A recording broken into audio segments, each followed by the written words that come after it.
السلام علیکم۔ حضرت ابو بکر صدیق سبق کا نام تھا، ہم پڑھ رہے تھے، اسی کا دوسرا حصہ آج ہم پڑھیں گے۔ حضرت محمد صلی اللہ علیہ وسلم اور آپ صلی اللہ علیہ وسلم کے جانثاروں پر اہل مکہ کی ظلم و زیادتی جب حد سے بڑھ گئی تو اللہ تعالیٰ نے آپ کو ہجرت کا حکم دیا۔ آپ صلی اللہ علیہ وسلم حضرت ابو بکر صدیق کو اپنے ساتھ لے کر جبل سور کی طرف روانہ ہو گئے اور غار سور میں 3 دن تک قیام کے بعد مدینہ چلے آئے۔ حضرت محمد صلی اللہ علیہ وسلم نے مدینہ آ کر مسجد کی تعمیر کا ارادہ فرمایا، جس کے لیے ایک زمین کا حصہ پسند فرمایا جس کے مالک 2 یتیم بچے تھے۔ حضرت ابو بکر نے اس زمین کی قیمت ادا کی اور مسجد کی تعمیر میں حضرت محمد صلی اللہ علیہ وسلم کے ساتھ شریک رہے۔ 9 ہجری میں قیصر روم سے مسلمانوں کے تحفظ کے لیے حضرت محمد صلی اللہ علیہ وسلم نے اپنے ساتھیوں کو اللہ کی راہ میں مال خرچ کرنے کی ترغیب دی تو تمام صحابہ کرام نے بڑھ چڑھ کر حصہ لیا اور حضرت ابو بکر صدیق نے اپنے گھر کا سارا سامان رسول صلی اللہ علیہ وسلم کے سامنے پیش کر دیا۔ اللہ کے رسول صلی اللہ علیہ وسلم نے حضرت ابو بکر سے پوچھا، اے ابو بکر، تم نے اپنے گھر والوں کے لیے کیا چھوڑا ہے؟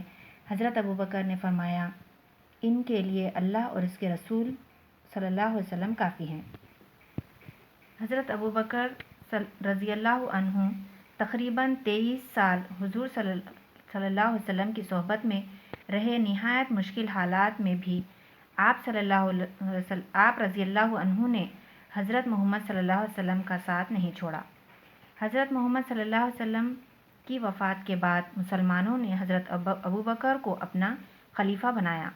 آپ رضی اللہ عنہ نے 2 سال 3 ماہ 10 دن بحسن و خوبی خلافت کی ذمہ داری نبھائی۔ آپ نہایت ہی سادگی پسند انسان تھے۔ خلیفہ بننے کے بعد بھی آپ تجارت کے لیے تشریف لے جاتے اور خلافت کی ذمہ داری بھی نبھاتے۔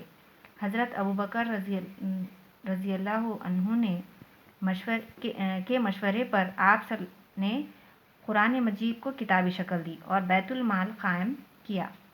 آپ کو مردوں میں سب سے پہلے اسلام قبول کرنے کا شرف حاصل ہے۔ حضرت محمد صلی اللہ علیہ وسلم نے حضرت ابو بکر کو صدیق کے لقب سے نوازا۔ 63 سال کی عمر میں 21 جمادی الثانی 13 ہجری کو آپ رضی اللہ عنہ کا وصال ہوا۔ جو الفاظ خط کشیدہ کیے گئے یعنی انڈرلائن کیے گئے اس کے معنی دیکھیے۔ ہجرت کے معنی ہے ایک مقام سے دوسرے مقام کو جانا۔ جبل سور معنی سور کا پہاڑ۔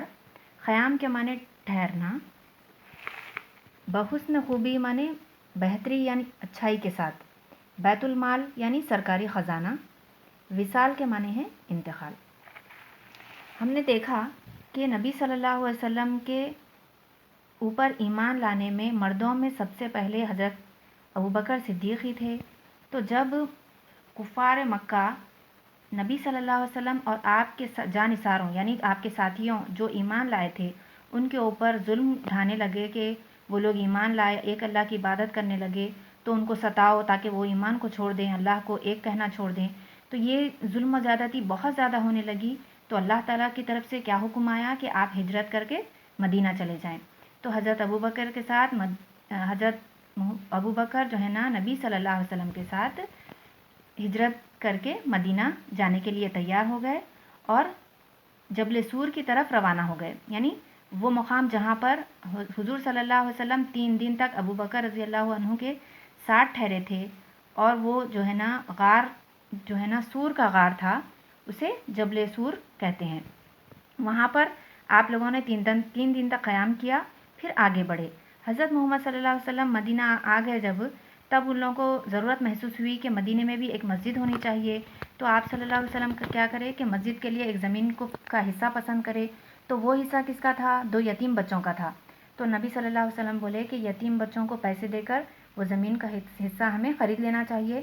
تو ان کو جو ہے نا قیمت حضرت ابو بکر نے ادا کی کہ میں اپنی طرف سے پیسے دیتا ہوں انہیں تاکہ ہم جو ہے نا مسلمانوں کے لیے مدینے میں ایک مسجد تعمیر کروائیں۔ پھر اس کے بعد کیا ہوا؟ 9 ہجری میں قیصر روم سے مسلمانوں کا تحفظ ہونا تھا یعنی حفاظت ہونا تھا، تو اللہ کے رسول صلی اللہ علیہ وسلم کے پاس پیسہ بالکل نہیں تھا، تو اللہ کے رسول کیا بولے کہ اللہ کی راہ میں مال خرچ کرو، تمہارے پاس جو بھی مال ہو تم خرچ کرو، تاکہ ہم جو ہے نا مسلمانوں کی حفاظت کے لیے جنگ کی ضرورت پڑی تو جنگ کریں گے، اور مسلمانوں کو جو ہے نا یہ محفوظ کرنے کے لیے کچھ کام کریں گے۔ تو تمام لوگوں نے اپنے اپنے استطاعت کے مطابق اللہ کے رسول کے سامنے مال ڈال دیا۔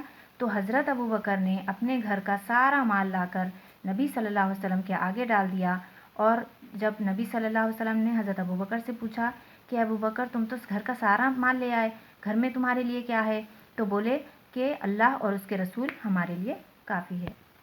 حضرت ابوبکر جو ہے نا 23 سال تک نبی صلی اللہ علیہ وسلم کے ساتھ رہے، اپنی زندگی کے 23 سال نبی صلی اللہ علیہ وسلم کے ساتھ رہے، اور مشکل حالات میں بھی آپ کا ساتھ کبھی نہیں چھوڑا۔ اور جب نبی صلی اللہ علیہ وسلم کا وصال ہو گیا، تب جو ہے نا مسلمانوں نے یہ محسوس کیا کہ ابھی ہمیں خلیفہ کی ضرورت ہے، تو سب سے پہلے خلیفہ جو ہے نا حضرت ابوبکر کو بنایا گیا۔ تو انہوں نے خلافت کی ذمہ داری اچھائی کے ساتھ بحسن خوبی ادا کی۔ وہ تجارت بھی کرتے تھے اور اپنی خلافت کی ذمہ داری کو پورا بھی کرتے تھے۔